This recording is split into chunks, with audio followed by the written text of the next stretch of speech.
Hello YouTube, welcome back to the channel. Hopefully you are doing well. As you can tell by the title and the thumbnail of this video, we are going to be talking tactics on Eafc. So if you are excited for this, make sure you hit a huge like on the video and make sure you subscribe for more tactics videos. But we're going to get straight into it because I get a lot of questions when I stream and through my Discord about sort of how am I setting up, what am I doing when it comes to Eafc, and I like to bring a bit of a coaching lens to what I'm doing. And in this video, we're going to break down almost just the way that I unpack a game. So on screen, you can see this is my current team. I'm sitting in Division 1 at the moment. You can see there, Div 1 with FUT Champs last week. I was sitting 6-2 when I got off of stream, and I thought, nah, I got to revisit how I'm going. And then I ended up going 13-2. So we went on a big run. And a lot of it wasn't in this 4-2-3-1. I've been testing this since the end of FUT Champions this week. But the thought process behind what I'm doing is how I'm going to manage and control a game from start to finish. And it's interesting, there's a lot of content creators out there that talk about not just set and forget one tactic, here's the code, go and play it. You're not going to win, big, tight games just playing in the one system and the one shape. You might, be better than somebody and be able to absolutely outmuscle them completely in some games in a system like this 4-2-3-1, but you might go, this isn't working, that they've got two defensive midfielders and Pina's struggling up there by herself, or the Rude Huller Evo here is not, having enough space. So what I'm going to go through first is this 4-2-3-1 with you, because this, I'm really enjoying playing this game, and it's not the most conventional tactic.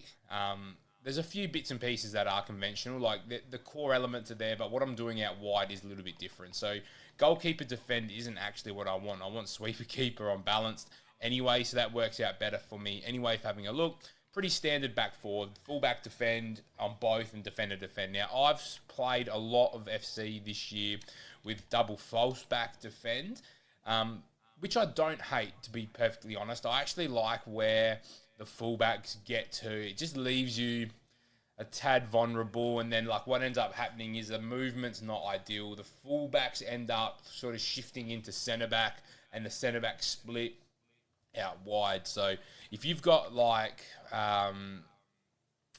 what's his name, Ibanez and Van de Ven at the back, you could probably get away with those two playing a bit more in wider areas, and then having, a Kamavinga at left back, or like this Zinchenko, who, if I go back to my team, this Zinchenko has, incisive plus, he has ticky and pinged with intercept, anticipate. He could easily play DM, which, this version can play DM, but I'm using him at fullback with the quick step and the bruiser. This is just an insane card that I've managed to Evo. But what I'm getting at there is you can test and try, and that's it. You might go, yep, on one side I want a false back to go and sit in there, and then, maybe you keep a back three with an Ashley Cole. So you could do something like that. Anyway, two DMs here I've got on build-up, because I feel like if you don't, you get very isolated in this front four. You need the extra runners to support.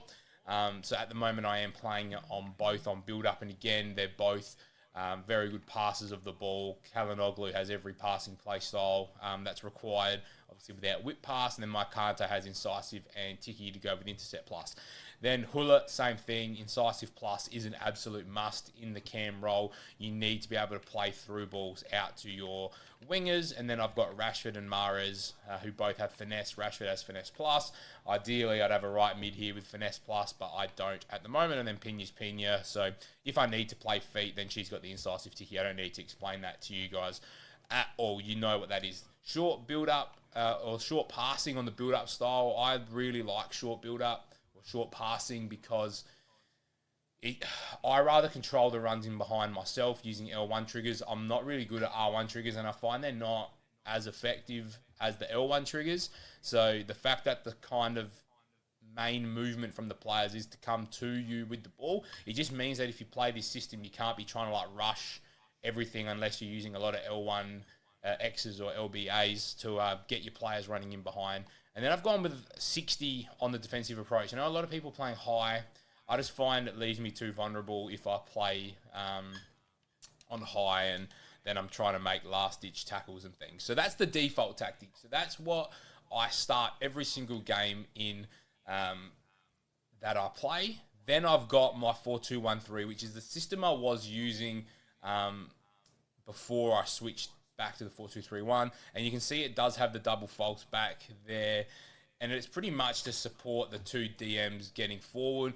The only difference here is the inside forwards are on balance because they're already further up the pitch. The reason I've got these ones on attack is to try and force them up the pitch so Pena's not so isolated. So they are very, very similar tactics if I compare. Obviously, the fullback situation is a little bit different. The reason I got the false back there is just to try and change the gaps on the pitch, to try and get players closer together. This is where things changed for me this week. So I was 6-2, and I said something's got to change. I'm struggling. I hadn't really solved the 4-2-3-1 yet, so I was a bit like, what am I going to play? So I went 4-4-2, and I thought, stuff it, I'm conceding goals anyway. I might as well go for it. Now, this tactic is extremely aggressive. It's got a high, so, you know, I've bumped it to 61. It obviously does change the AI movement of the defense, so you got to be mindful of that. And the other main thing is double box-to-box midfielders here means you at times have absolutely nobody in the middle of the pitch. So you'll have attacks where you're on the edge of the opposition box, you'll have this front six all at the 18-yard line, and your back four are on the halfway line. That is literally it. So this false nine is really important. They link absolutely everything together. I haven't actually played it with Rudhuller in the false nine. I wouldn't play it with Huller in the nine, in the false nine, just because he doesn't have any scoring play styles yet. When he gets a low driven or a finesse, then I'd be a bit more okay with playing him up there. But I think like Pena would be the one that I'd have as the false nine. But what I'm trying to show you is between my 4-4-2, my 4-2-3-1, and my 4-2-1-3, I've got players that can play all those different roles. And that is really important because you want flexibility in your systems. With this 4-4-2, you need to be prepared to press. And I think I won 6 or 7 on the bounce playing this system in FUT Champs, but some of those games were not comfortable whatsoever. I was winning games, but I wasn't confident in a 4-2-3-1, so then I'd stay in it, and then I'd concede goals because I had, you know, no defensive cover here. And that was probably mistakes from my end, and that's where we need to use this approach of how do I manage a real life game? How do I want to start a game? How do I want to finish a game? What's happening in that game in order for me to maximize the results? So if you start in a 4-4-2 and you get off to a good start, how can you pivot back to a 4-2-3-1 or vice versa? Do I start 4-2-3-1 to try and control the game, and then do I move into a 4-4-2 if it hasn't worked, which is how I've set this team up now. So I will start every single game in my 4-2-3-1, try and control the game. If by the 50th minute I'm losing 2 or 3-0 or 2 or 3-1, and I go, all right, time to up the ante and let's see if I can get a couple goals, flick it into the 4-4-2, move Pena to the false nine, bring on somebody to come on at that advanced forward who can also play cam, because if you then get up, you're then now stuck in the I don't have a cam situation. So, you know, for me, it might be that Dempsey. Actually, he can't play striker, and neither can my Chiesa. So I haven't even set my bench up properly yet.